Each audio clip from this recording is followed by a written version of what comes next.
Hi folks, this is Dr. Rob CYWES. I am the Carb Addiction Doc.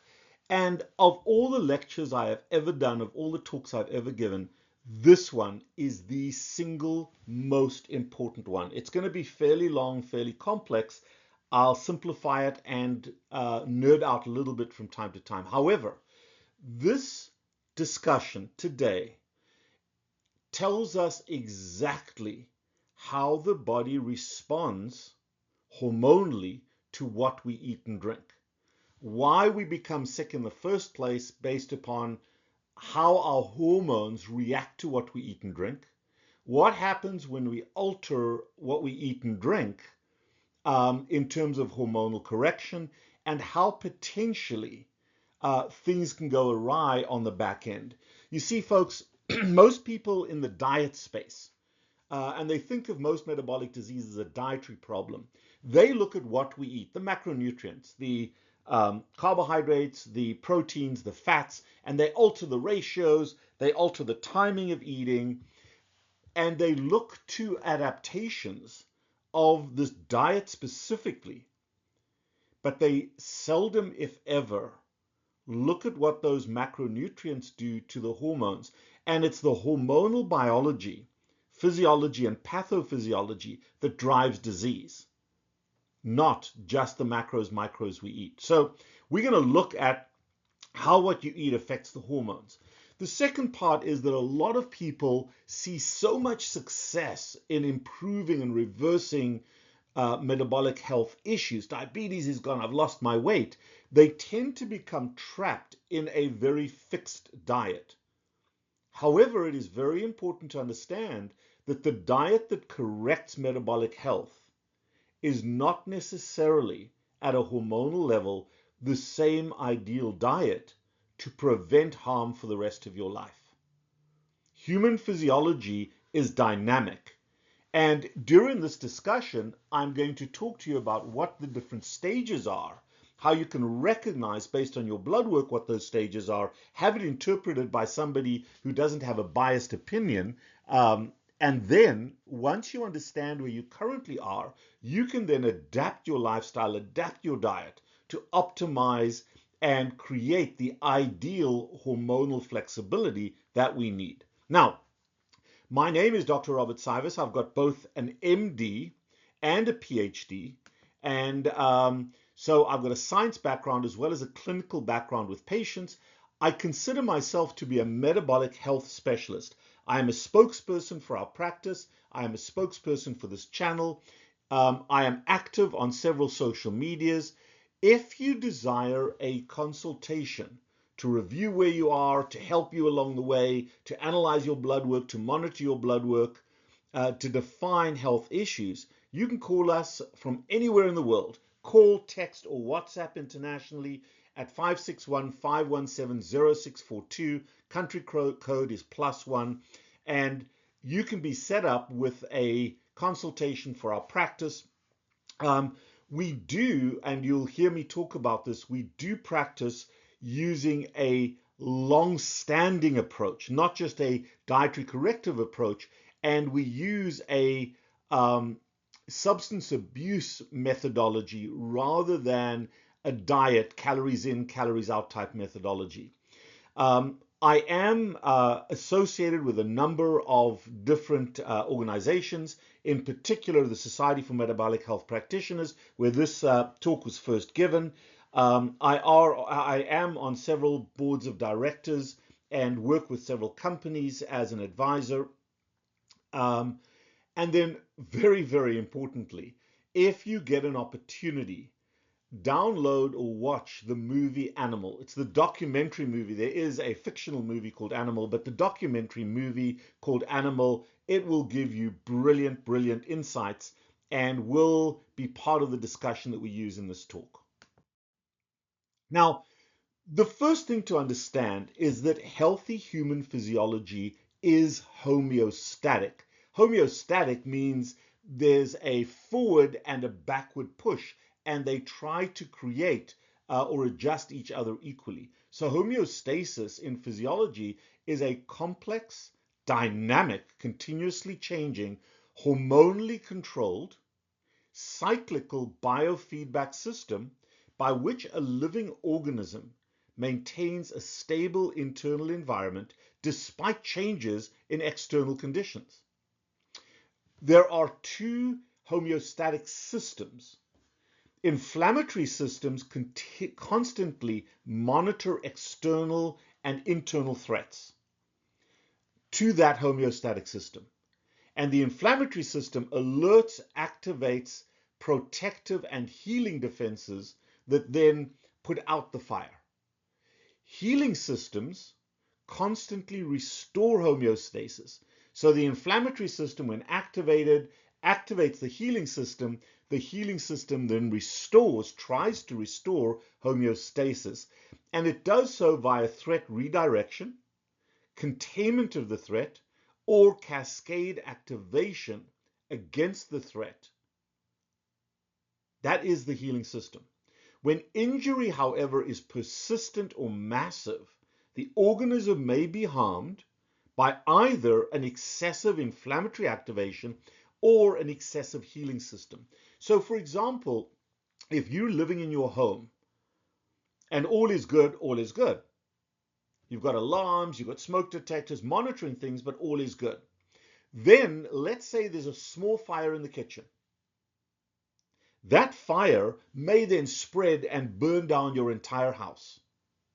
Or that small fire may activate your alarms, may activate the smoke alarm, the fire alarm, and the fire brigade comes along.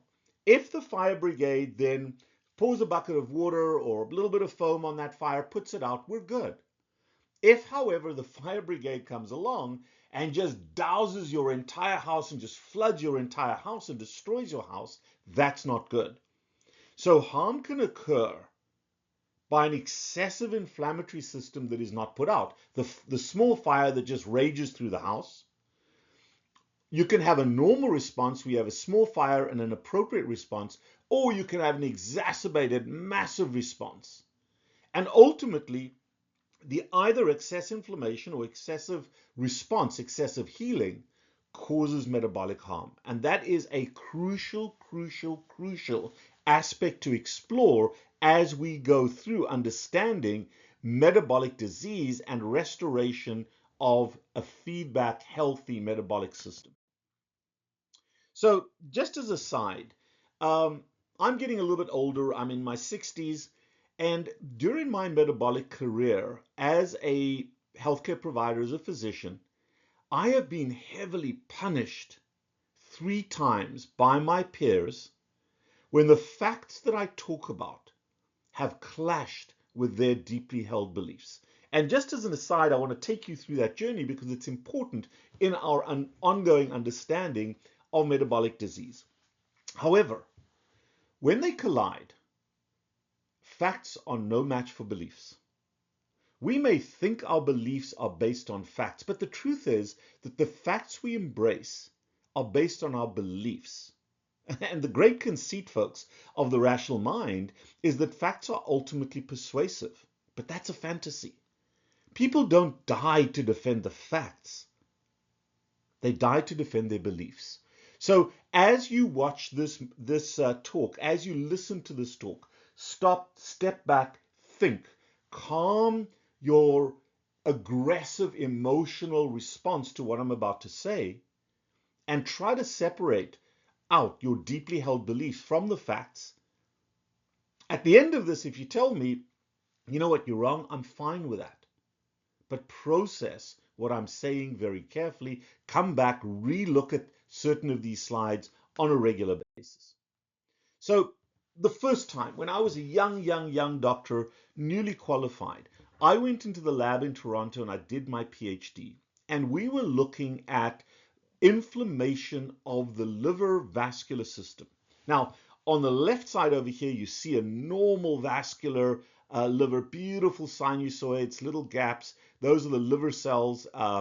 Underneath that, these little fimbriae are the liver cells. And that's the endothelium. Beautiful, nice, wide open blood vessel. And what we looked at is, okay, what causes inflammation of this blood vessel so that during a liver transplant, the liver fails to work. What we know is that it is clogging of these blood vessels that prevents function of a transplanted liver.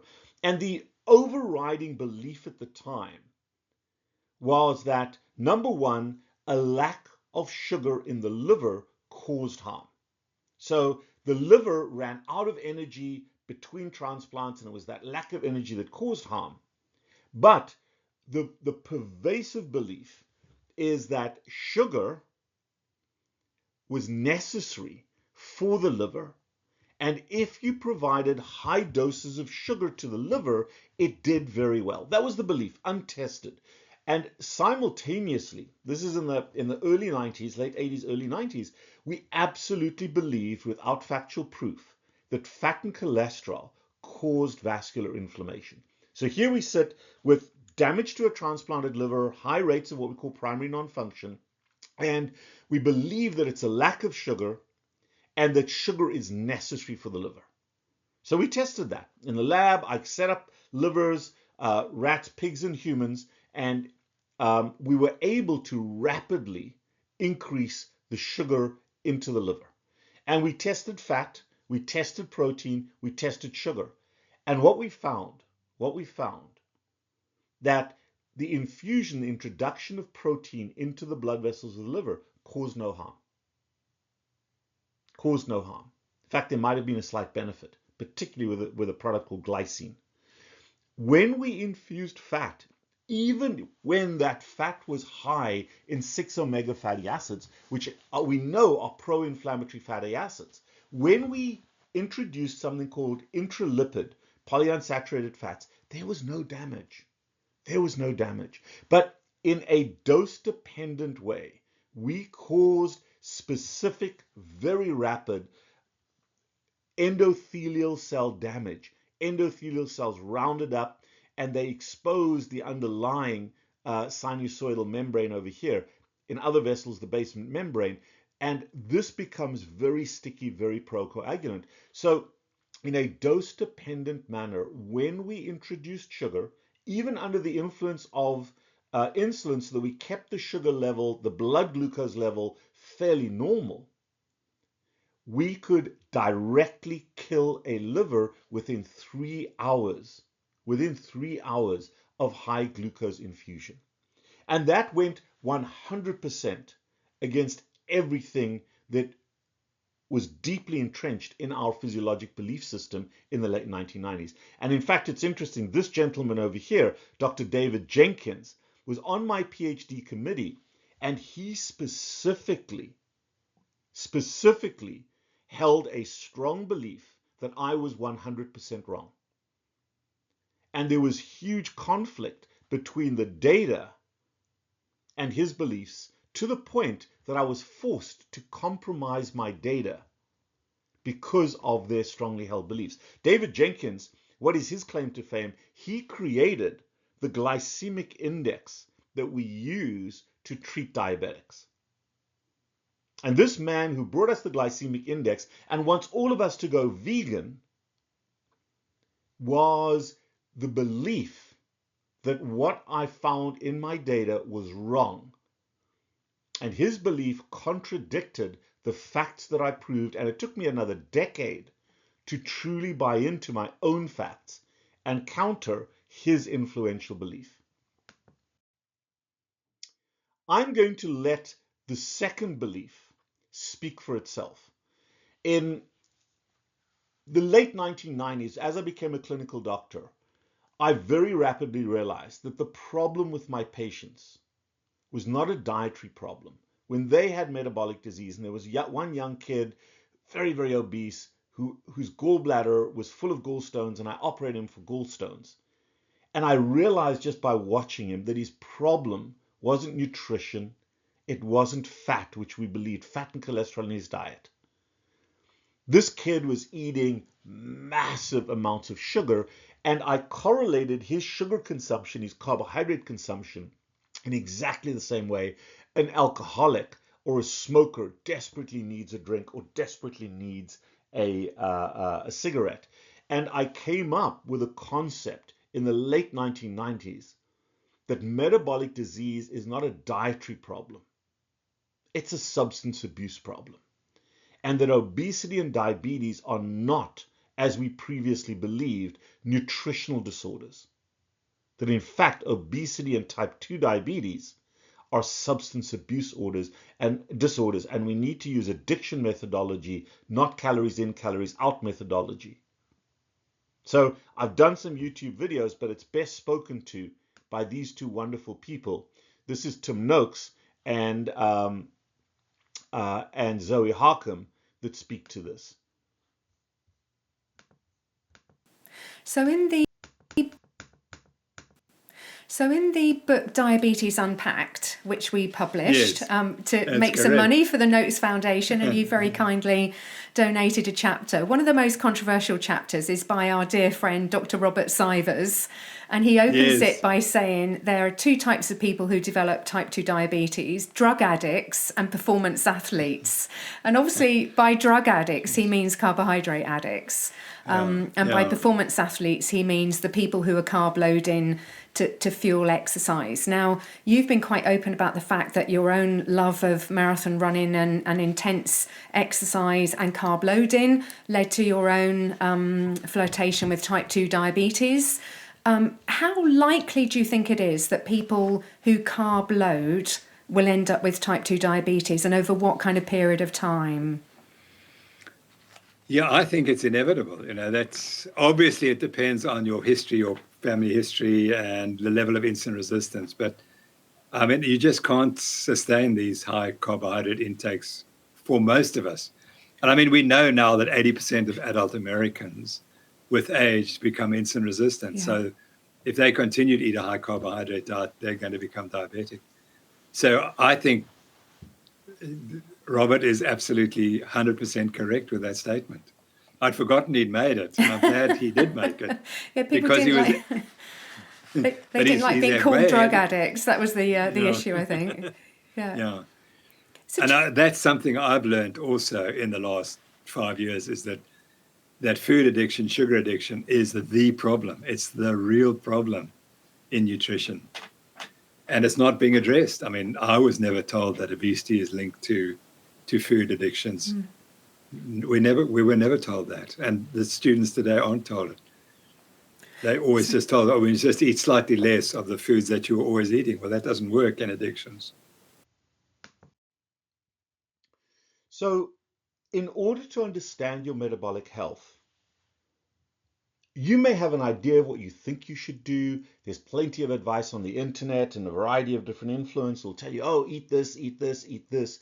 But the reality is we just don't know until we look under the hood and we look inside of you. And your blood work will always tell us if we can properly read the tea leaves. And that's the big issue.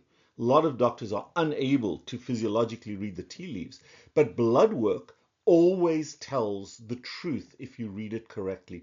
And blood work should be a symphony of data when the orchestra is finely tuned.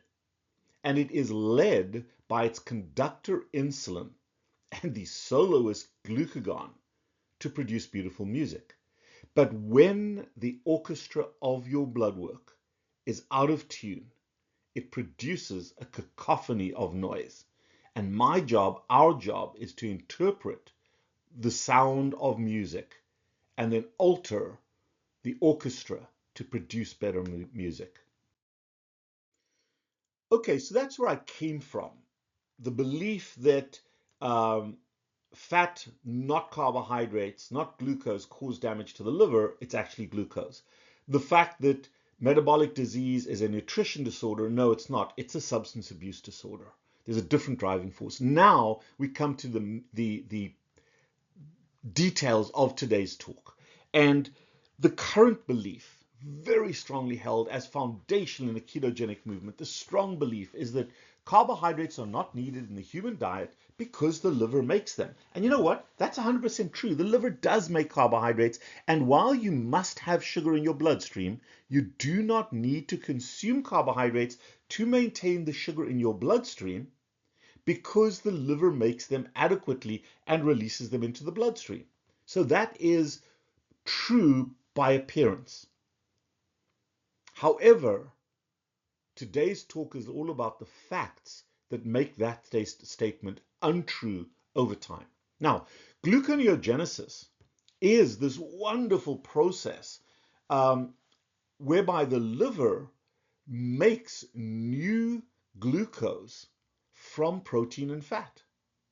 So the liver is able to generate all the sugar that we need as a substrate to maintain our blood sugar. And many of the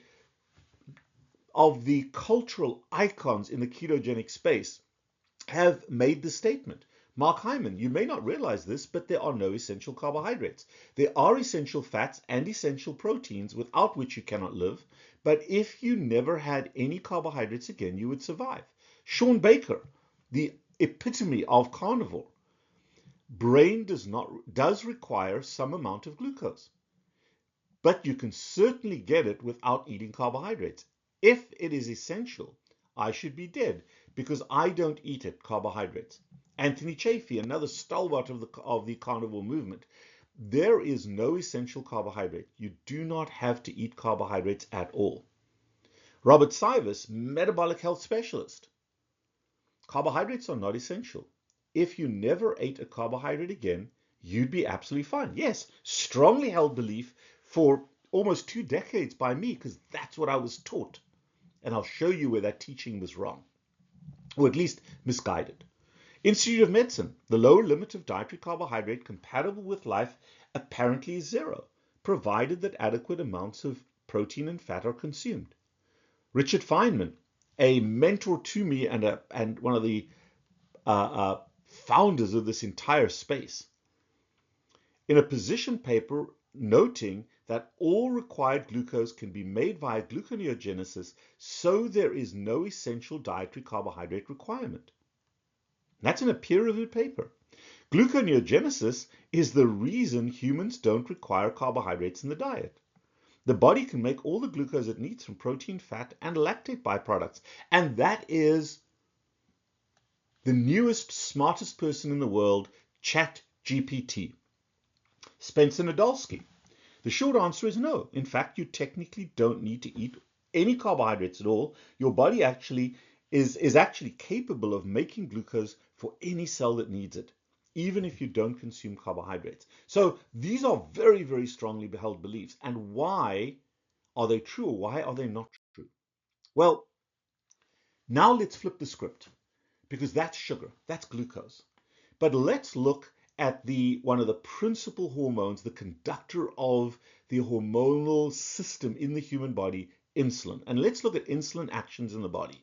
First of all, with regards to carbohydrate metabolism in the liver, when you raise insulin, insulin results in glucose uptake by the majority of the cells, including the liver, although insulin is not necessary for the liver to take up sugar. However, insulin does drive the conversion of glucose to glycogen and stores glycogen in the liver.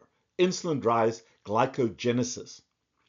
Insulin also blocks the degradation or the breakdown of glycogen in the muscles and in the liver, but particularly in the liver, into glucose. It blocks new glucose production or gluconeogenesis, and it suppresses ketone production. In fat cells, insulin is the primary driver of glucose uptake and de novo lipogenesis, or the conversion of sugar to fat and then fat into triglycerides inside of fat cells. So insulin increases lipogenesis, fat creation from sugar. It increases the clearance, the uptake of triglycerides and of fatty acids from the bloodstream and stores them in the fat cells, whether that fat came from the liver or came from the diet. And it decreases fat breakdown and fat release in adipose tissues, and it decreases beta oxidation or fatty acid oxidation in mitochondria. It allows a favoring of sugar as a fuel source to release energy in the mitochondria of cells. With regards to protein metabolism in muscles and other tissues, insulin increases amino acid uptake, it increases protein synthesis, and it decreases the breakdown of protein. Specifically in the muscle, insulin also triggers the uptake of sugar and the storage of that sugar as glycogen in the muscle cells. So it increases glucose uptake, but doesn't push it through the mitochondria. It pushes it through it stores it as glycogen, and it blocks or it decreases glycogen breakdown in the muscle. Remember, you're kind of sitting still, you're busy eating when this is active. Insulin also controls, together with T3, controls cholesterol production in the liver, and also inversely controls uptake of fat and of cholesterol by the intestine. So in the liver, insulin stimulates or triggers HMG-CoA reductase, which is the pathway by which you produce cholesterol and fatty acids both in the liver and in the brain. Insulin suppresses fatty acid oxidation or fatty acid fat breakdown and promotes lipogenesis, the creation of new fat. Insulin reduces the uptake, blocks the uptake of dietary cholesterol, and increases the removal of LDL particles from the circulation by the liver and other cells, lowering plasma LDL cholesterol. So it produces cholesterol, but then also gets that LDL cholesterol to be taken up by other cells. In the brain, insulin is very important for neuromodulation, for nerve protection, brain protection, and for energy supply to the brain. In the hypothalamus, insulin triggers satiety signals, reduces food intake, it increases glucose uptake, and it allows for the brain to sensitize itself to fluctuating glucose levels. And if glucose levels fall in the brain will then shut down other functions of the cell of the body that are using energy. We call that the central governor theory. Insulin modulates dopamine, acetylcholine, and GABA signaling, which affect cognition and mood.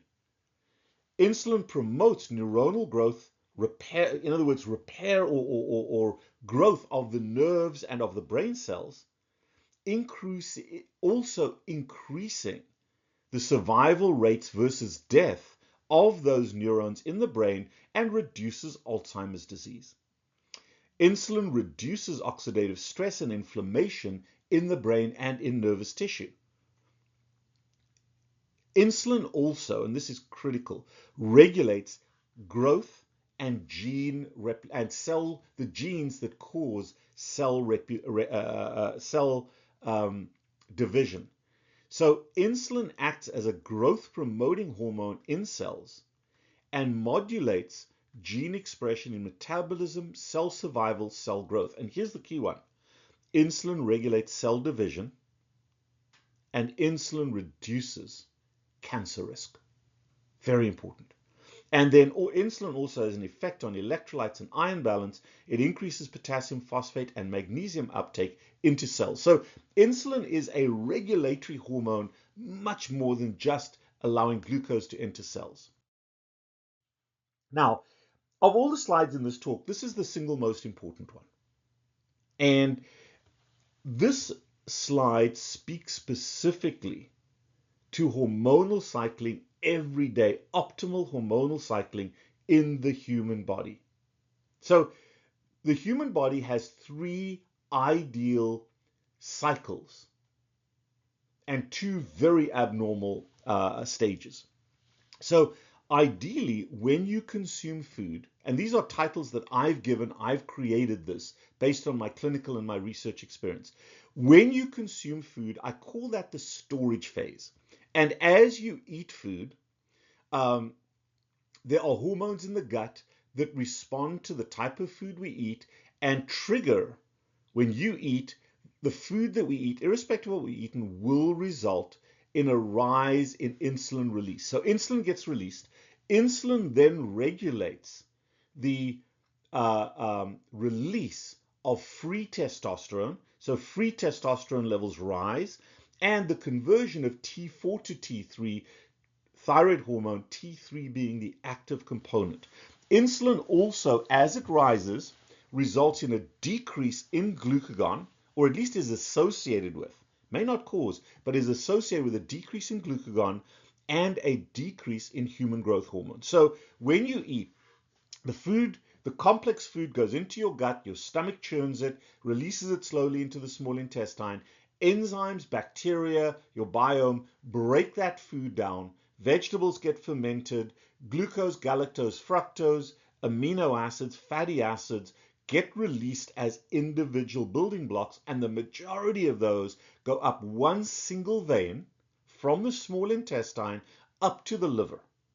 Some fatty acids, the long-chain fatty acids, will also go via the lymphocytic pathway up, as called chyle, up the thoracic duct and dump into the systemic circulation, going directly to fat cells for uptake. So long-chain fat bypasses the liver, everything else goes to the liver, and under the influence of insulin, testosterone, and thyroid hormone, the things I just spoke about occur. So glucose is stored as glycogen.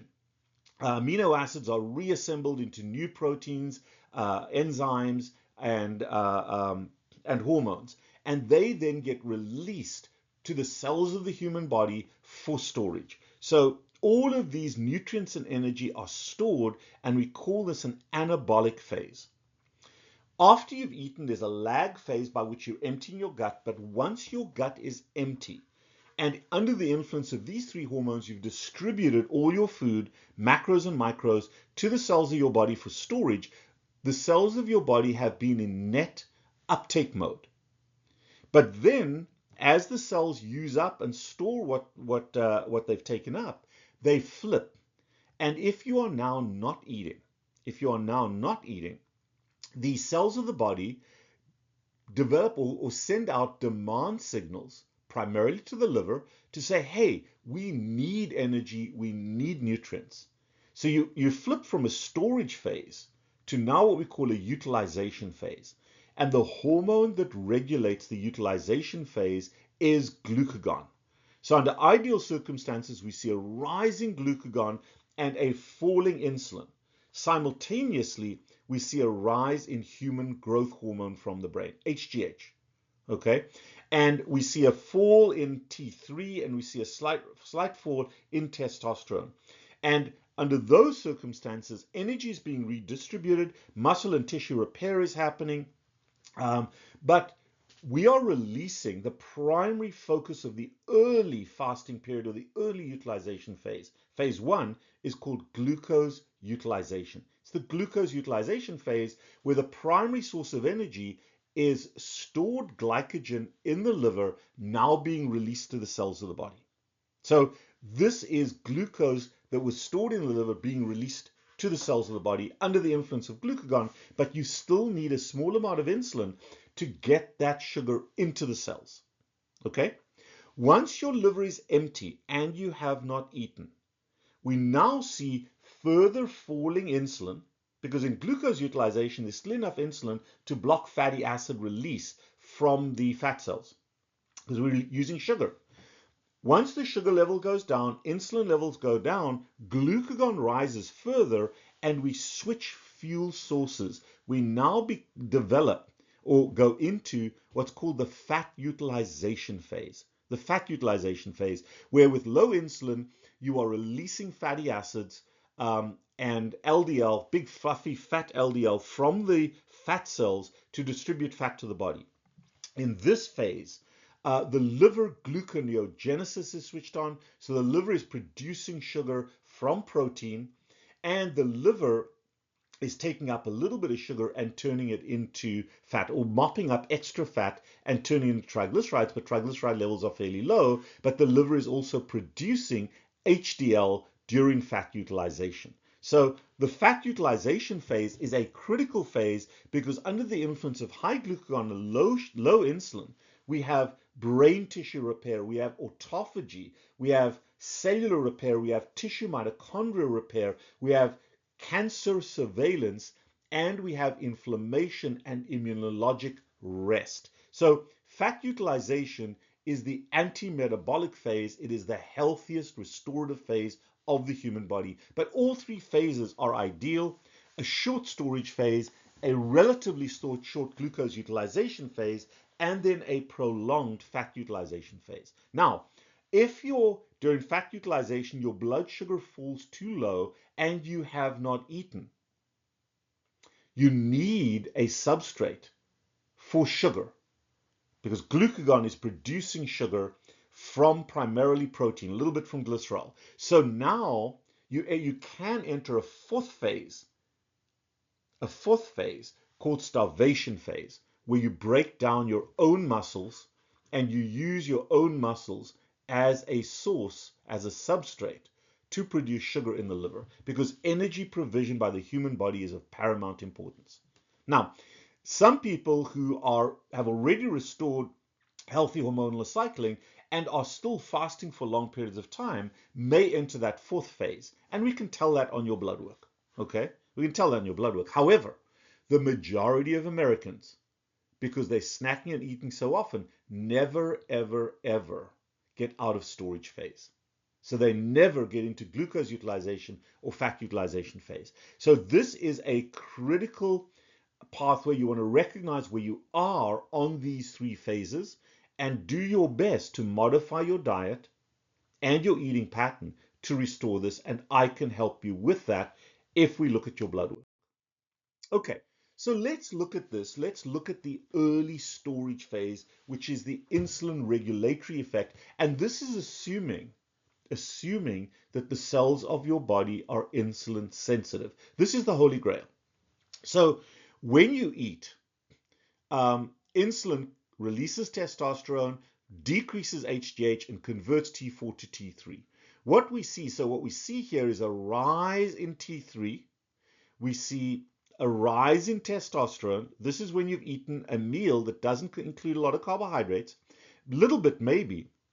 We will see a rise in blood sugar, which is the black dotted line, and then we see a compensatory rise in insulin early in this phase that decreases the blood sugar, and then over time, as insulin levels fall, so do testosterone levels, so do human growth hormone levels, and blood sugar stays stable in a nice healthy low way, and we see a rise in human growth hormone as we enter the utilization phases associated with fasting. So we see the ideal rise, the storage phase, followed by a glucose utilization phase. We see this dip, and then followed by fat utilization. And that is the ideal cycle. But this is the early storage phase.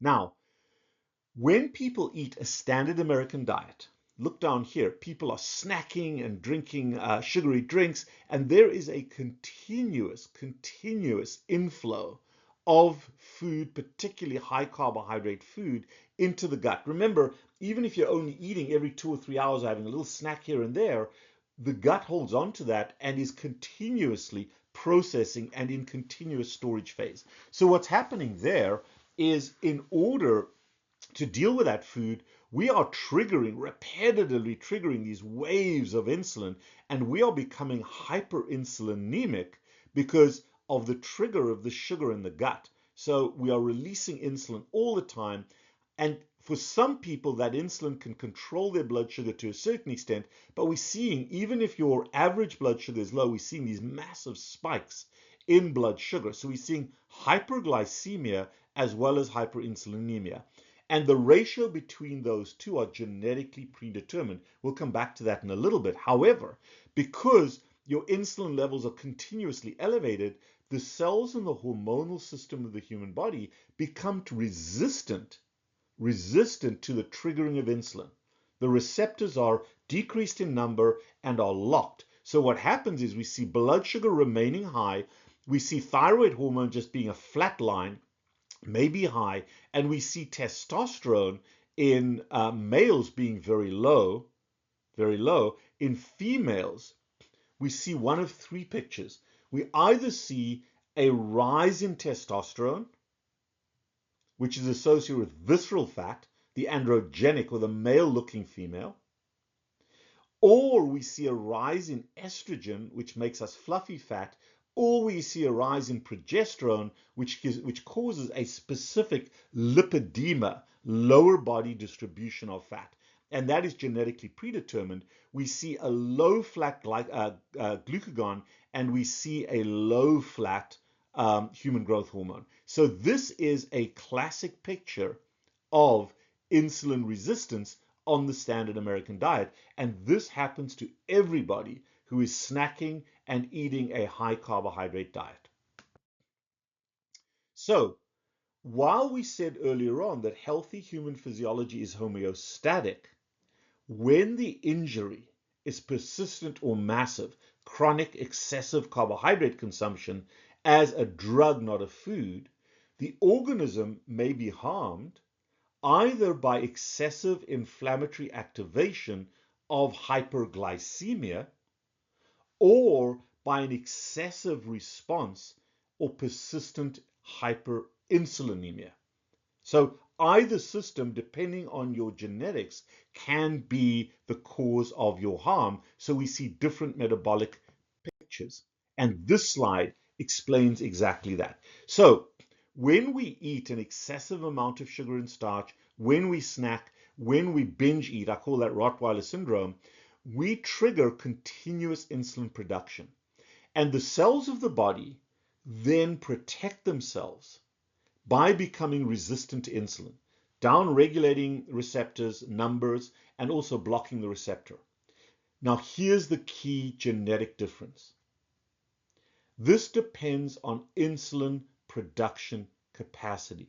In some people, no matter how resistant the body is, they can continue to produce very high levels of insulin. So this yellow graph over here is massive insulin production that keeps the blood sugar relatively calm, but driving into the liver, driving into the fat cells, driving a little bit into other cells. So we gain weight very easily because insulin is driving that sugar into fat cells, and in the fat cells it's turning to fat. So we are obesogenic. We make fat very easily because of the high levels of insulin.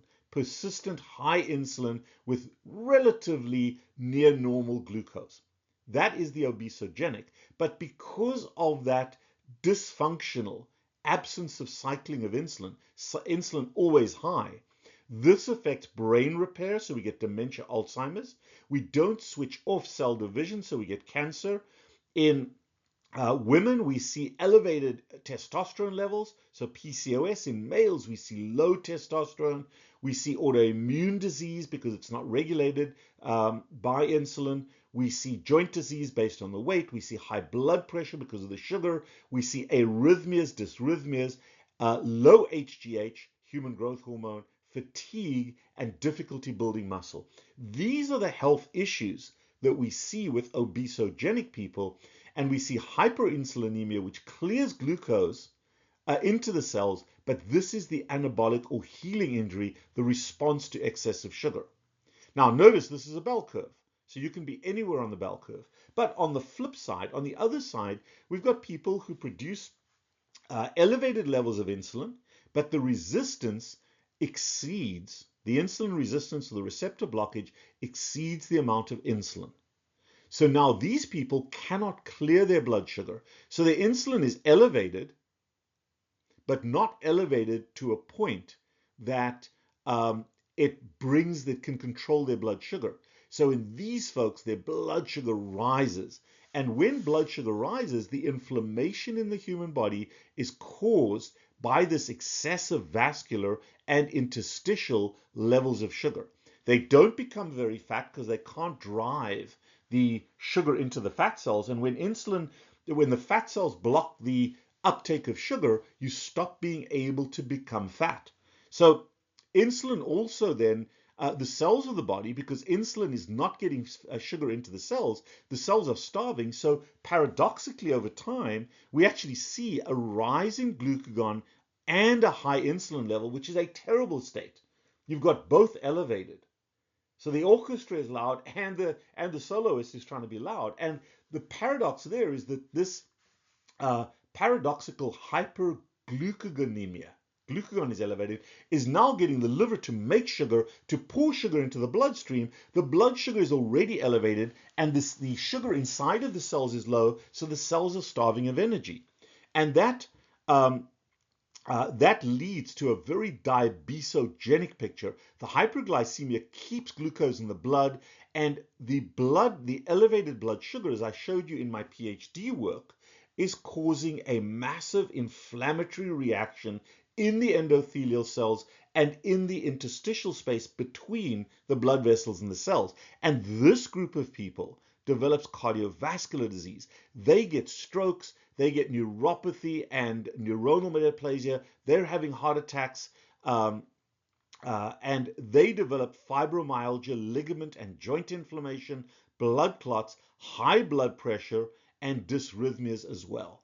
So we see polar opposite types of disease, all caused by excessive sugar consumption and the body's ability to produce insulin, whether insulin production is dominant or insulin receptor blockade is dominant, determines whether your injury is related to the inflammatory response, the fire of excess sugar in the vessels, or an excess insulinic response, excess insulin, which is the response to the inflammation.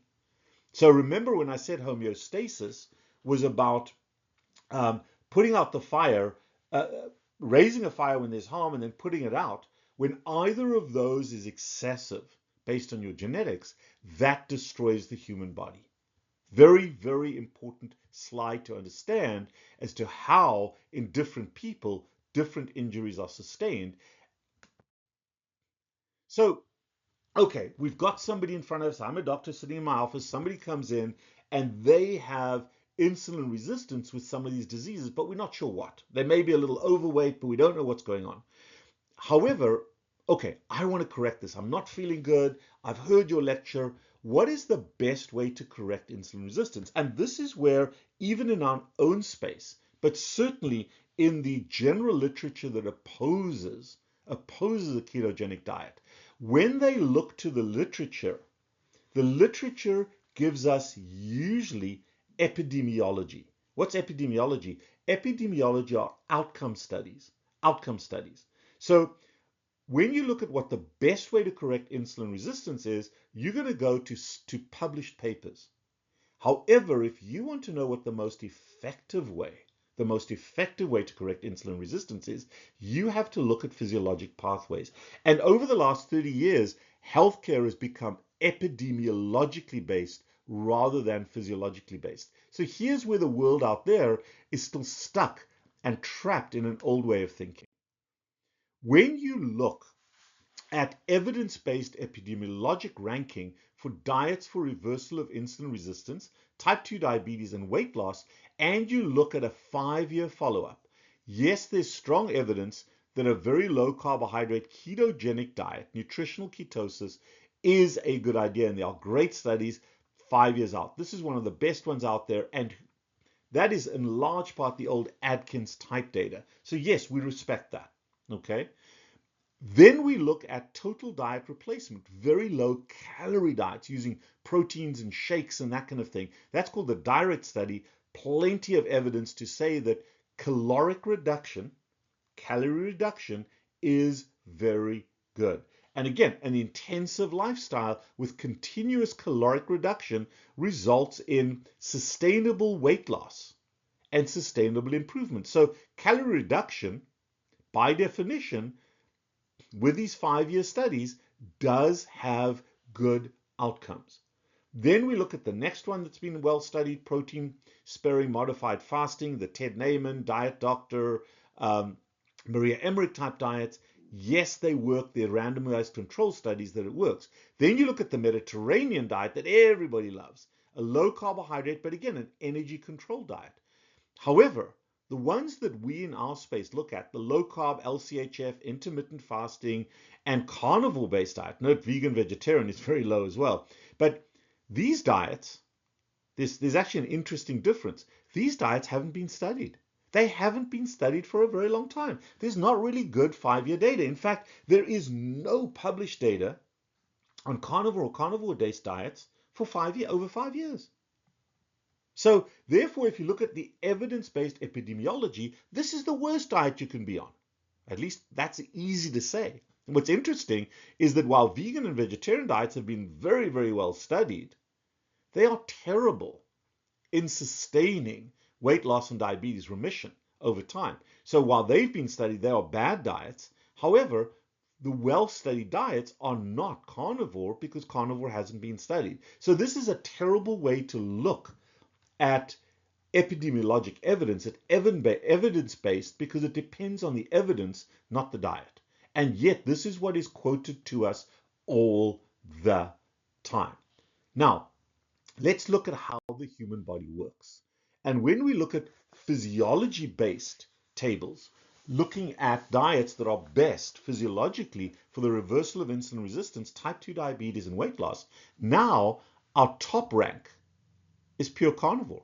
Pure carnivore, carnivore-based, and high-fat ketogenic diets with some intermittent fasting, by far the best diet that is has the lowest sustained insulin, prolonged glucagon dominance, lowers GLP-1 resistance, elevates ketones, and has strong appetite suppression.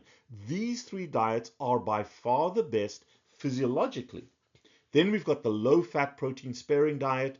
Now we've got the calorie replacement diets, or the low-calorie, calorie-restricted diets. And then we've got low-carb Mediterranean, vegan, vegetarian, still ranking very low, just above standard American diet as the most awful diet. So here's the rank listing when it comes to how your body works. And the issue, of course, with standard American, you got frequent insulin spikes, suppressed glucagon, and it actually creates rather than reverses insulin resistance. So, okay, now you've got insulin resistance and you want to reverse it. Let's look at what happens as you go on, let's say, a carnivore or carnivore-based diet. At first, at the beginning, when you come in, you're on standard American diet, either your insulin or your glucose or both are very elevated. Your human growth hormone, your thyroid hormone, your testosterone levels, your ketones, very, very low in the toilet, and you are miserable. You've got insulin, all the diseases that I discussed before, depending on if you're hyperinsulinemic or hyperglycemic, all the metabolic health issues related to chronic glucose consumption. Now, you get rid of sugar, you go on a carnivore-based diet, for example, what happens? Your blood sugars drop, your insulins drop, all these hormones come up, your ketone levels come up. We are in beautiful shape. This is the effect we desire. This is the restoration of insulin sensitivity. However, this pathway over here takes anywhere from 6 months to 2 years to get to this state, depending on where you started out. So this takes time. The average person on a diet lasts about 8 weeks. Study from Danziger in 2005. The average person sustains a diet for 8 weeks. We're talking about 6 months to 2 years to get to this beautiful, beautiful place where the symphony of your blood work is responding appropriately and you are going through the 3 hormonal phases. Now, what are the intermediate benefits? So I've already said that a carnivore diet, a zero carbohydrate or a very close to zero carbohydrate diet is the fastest, best way to restore insulin sensitivity without a shadow of a doubt. Okay, carbohydrate, at least a carnivore-based, high-fat ketogenic diets in that order, best way to restore insulin sensitivity. And what happens on a carnivore diet is we get chronic fasting and post-meal level insulins are reduced. We see glucagon being sustained, particularly between meals. We're getting into that utilization phase quickly. Our glycogen stores are lower, so we can get through glucose utilization phase very quickly.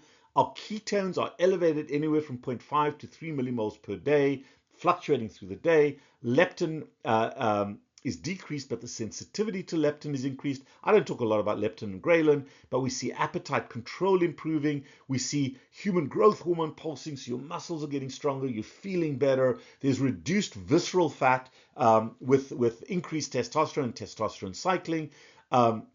There's slight energy conservation because thyroid hormones are coming down and cycling. Muscle mass is improved. It's because you're eating a lot of protein, protected by fat, and you become metabolically flexible so that even if you screw up for a few days, you go on a vacation and eat some garbage, you can rapidly restore things. So metabolic flexibility exists. And long term, these ideal phases over about 6 months to 1 year, you get much, much, much better But it doesn't stop there. It continues to adapt. So what happens is insulin levels continue to drop down. Leptin levels continue to come down. Your thyroid hormones continue to fall. Your blood sugars may start to rise just a little bit, but we start to see an ongoing transition beyond about the 2 to 3 year mark. This is the ideal state. But beyond that, it doesn't just stop in that space of nirvana, it continues across. So let's see over time what happens. So before we go there, and this is the association with carnivore, the movie Animal is just a beautiful depiction of this, because if we correlate what happens on a human carnivore diet, the transition from insulin resistance to insulin sensitivity absolutely reflects directly or almost directly what happens in pure carnivore animals. Pure carnivore animals live in the state. So let's look at a leopard, a classic carnivore animal. Let's look at a leopard in a fed state as well as a fasted state. And they're in a fed state for a very short period of time, and then they fast for days at a time. But in the fed state, the human growth hormone drops down. Their GLP-1 is slightly triggered in the gut by the protein that they've eaten. Blood sugars don't really rise because they're not eating animal product. They're not eating carbohydrates. So blood sugar rises a little bit and then drops down. Over time, as they go from fed to fasted, there's a significant drop in GLP-1. As they go into fasted, their human growth hormone goes up, so their muscles get bigger. They become stronger. They become faster. Their glucagon rises, so they're always glucagon dominant. Their testosterone levels comes down slightly during the fasted period, elevated in the fed period. So does their thyroid hormone. This is exactly what we saw in the previous slide. So these carnivore animals, fed and fasted, are in the optimal ketogenic space that every human being strives for as being the healthiest metabolic state. But that happens day in and day out to carnivore animals. And that is why so many people say that carnivore diet is the best diet for humans. Absolutely it is, in terms of the correction. But there's a problem and there's a difference. What happens in humans, and this is crucial, so we looked at the insulin resistance part. We're high sugar, high insulin, low hormones. We correct this and we get into that 6 month to 2 year phase, maybe 3 years, where you're beautiful insulin sensitive. All the good things are happening. Human growth hormone is high. Testosterone and thyroid hormone are working well. Insulin is low and fluctuating. Blood sugar is low. Ketones are great. Beautiful, beautiful, beautiful. But over time, insulin, the conductor, slowly starts to continuously go down. And we call this eventually the insulin suppression phase. And what happens if you don't have adequate insulin levels and you are not triggering insulin in a human? You get a decrease in testosterone, you get a decrease in human growth hormone, you get a decrease in glucagon. You get a rise in glucagon, a rise in ketones, so you're in deep ketosis, but you paradoxically start to see a rise in blood sugar and a decrease in testosterone and thyroid hormone.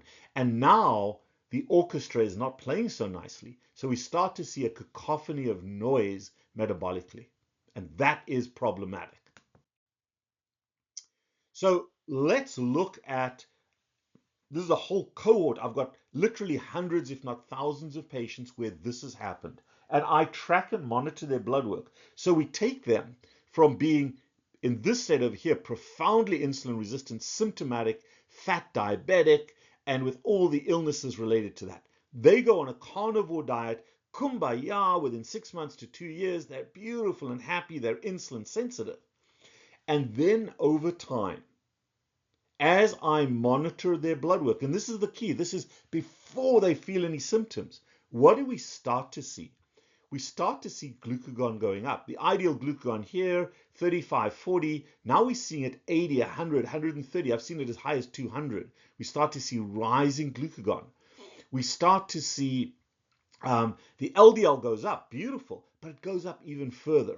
So now we're starting to see LDL rising very high. We see cholesterol rising very high. We see ketones staying high even during the fed state. They should go away during the fed state or go down very much. We see blood sugar starting to just drift up. You start to see more of a dawn effect. We see triglycerides beginning to rise slightly. So we see, blood work, we're starting to see some changes. But kumbaya, they're lean mass hyperresponders. They feel fabulous. They're better than they ever were when they were insulin resistant. And there are no clinical symptoms yet. So this stage is ideal, but when I start to see your blood work go off here, we may want to suggest a slight correction. Because what happens if you don't? If you continue to be carnivore, and this is true about everybody that is on a pure carnivore diet long term, what we see is a massive rise in LDL. My range for LDL is 120 to 300, but we see this going above 300. We see cholesterol going up into the 400-500 range. We start to see glucagon going over 100. We start to see triglycerides. I'm not eating sugar. Why are my triglycerides going up? We start to see triglycerides going above 75 into the 110, 120, 130 range. HDL is still good. We start to see ketones drifting down just a little. Why are my ketones going down? Why am I not in ketosis? I'm eating fat.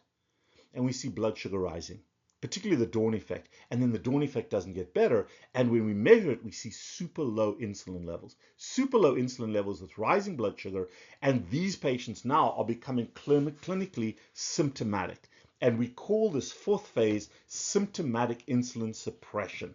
And this happens anywhere from 2 to 5 years out. We see the early symptoms 6 months to 2 years out, and then we start to see this get worse. And this, folks, is not a good place to be. This insulin suppression looks very similar to insulin resistance by the way people feel.